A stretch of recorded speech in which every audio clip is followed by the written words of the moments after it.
শুভেন্দু অধিকারীর জেল খাটানোর হুমকিকে আমরা তোয়াক্কা করি না। শুভেন্দুর মতো গদ্দাররা বাংলার শান্ত পরিবেশকে অশান্ত করার চেষ্টা করছে। ও যত কথা বলবে বাংলার মানুষের থেকে আরও দূরে চলে যাবে।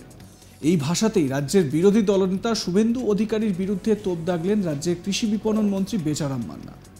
রবিবার হুগলির হরিপালে এমনই মন্তব্য করেন বেচারাম। তিনি বলেন, শুভেন্দু অধিকারী জেল খাটানোর হুমকিকে আমরা তোয়াক্কা করি না। এর আগেও বাম জমানায় আমরা আন্দোলন করতে গিয়ে জেল খেটেছি। আগামী দিনেও বিজেপির ষড়যন্ত্রে মিথ্যে মামলায় অভিযুক্ত হয়ে আমরা জেল খাটতে রাজি। তিনি আরও বলেন, শুভেন্দু অধিকারী জেল খাটানোর হুমকিকে আমরা তোয়াক্কা করি না। আমরা বাম জমানাতেও আন্দোলন করতে গিয়ে জেল খেটেছি। বিজেপির ষড়যন্ত্রে মিথ্যা মামলায় অভিযুক্ত হয়ে আমরা জেল খাটতে রাজি। শুভেন্দু অধিকারী সিপিএমের সঙ্গে গোপন আঁতাত করে জেলের স্বাদ পায়নি। তারপরে সে মমতা ব্যানার্জির আঁচলের ছাওয়ায় ছিল।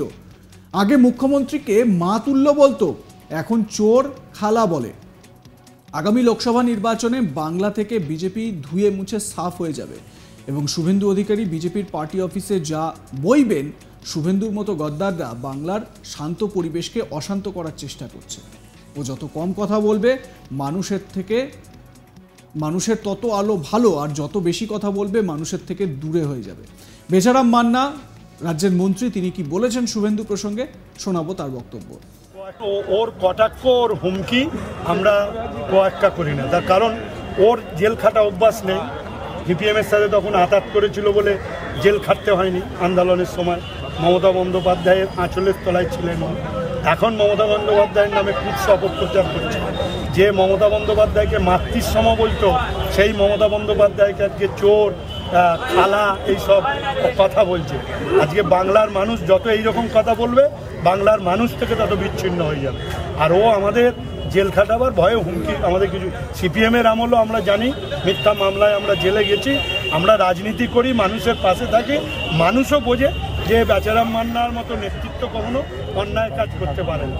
এবং মিথ্যা মামলা রাজনীতি করতে গেলে হবে, জেল খাটতে হবে, এই মানসিকতা নিয়েই আমরা তৈরি রয়েছি। অতএব ওর হুমকির কাছে আমরা মাথা নত। কটাক্ষ আগামী লোকসভা ভোট বাক্সে পড়বে, যে আগামী লোকসভায় ধুয়ে মুছে চাপ হয়ে যাবে। আমি তো আগেও বলেছি, লোকসভা নির্বাচনের পর এই শুভেন্দু অধিকারীকে বিজেপির পার্টি অফিসে চাপ হইতে হবে। এই নির্বাচনে শুভেন্দু অধিকারী কিছু গদ্দার তারা আবার এখানে বিশৃঙ্খলা করার চেষ্টা করছে, কিন্তু হরিপালের মানুষ জবাব দেওয়ার জন্য তৈরি রয়েছে। তার কারণ হরিপালের মানুষ বোঝে যে এখানে তাদের যে চাহিদা, 100 দিনের কাজ, ঘর তৈরির টাকা, তারপরে তারা বলেছিল 15 লক্ষ টাকা ব্যাংক অ্যাকাউন্ট দেবো, দিতে পারেনি। 2 কোটি বেকারের চাকরি প্রতি বছর দেবো বলেছিল, দিতে পারেনি। এইসব মিথ্যা হরিপালের মানুষ ধরে ফেলেছে, তাই পায়ের নিচে ওদের মাটি নেই। মন্ত্রী বেচারাম মান্না তিনি তার বক্তব্যে বেশ কিছু বিষয় তুলে ধরেছেন। একটা হচ্ছে যে শুভেন্দু অধিকারীর এই যে গ্রেপ্তারের যে হুমকি, সেই হুমকিকে তারা পাত্তা দেন না এবং তিনি বলছেন যে রাজনীতি করতে গেলে এই ধরনের মিথ্যে মামলা হবেই, তাই জেলে যাওয়ার জন্য তিনি প্রস্তুত, বা জেলে যেতে তিনি ভয় পান না। এর আগেও সিপিএমের আমলে বিভিন্ন সময় আন্দোলন করতে গিয়ে জেল খেটেছেন, তাই জেলে যেতে তিনি ভয় পান না বলে উল্লেখ করেছেন। একই সঙ্গে তিনি বলেছেন যে হরিপালের মানুষ তারা জানেন যে বেচারাম মান্না কোনো দুর্নীতির সঙ্গে জড়িত নয়, দুর্নীতির সঙ্গে কোনোদিনও জড়িত থাকবে না।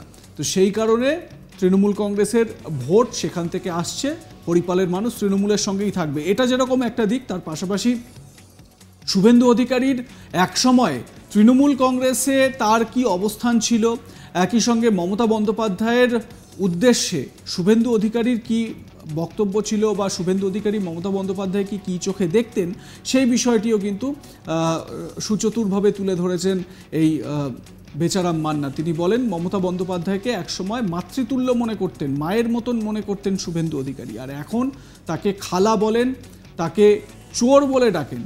কারণ আপনারা দেখবেন যে বিভিন্ন সভায় শুভেন্দু অধিকারী মমতা চোর স্লোগান দিয়ে মুখর হতে থাকেন এবং সেখানে যে জনতা বা কর্মী সমর্থকরা রয়েছেন তাদেরকে উৎসাহ দিতে থাকেন। অন্যদিকে সংখ্যালঘু ভোট ব্যাংকে টার্গেট করে মমতা বন্দ্যোপাধ্যায়ের সঙ্গে সেটিকে জুড়ে দিয়ে মমতা বন্দ্যোপাধ্যায়কে খালা নামেও, ফুফা নামেও নিজের বক্তব্য বলে থাকেন শুভেন্দু অধিকারী। সেই বিষয়গুলো বেচারাম মান্না তার বক্তব্যে পরিষ্কার করেছেন। আপনারা আপনাদের মতামত জানান এই খবর সংক্রান্ত কোনো বিষয় যদি আপনাদের বলার থাকে বলতে পারেন কমেন্ট সেকশনে। দেখতে থাকুন আজ তাক বাংলা।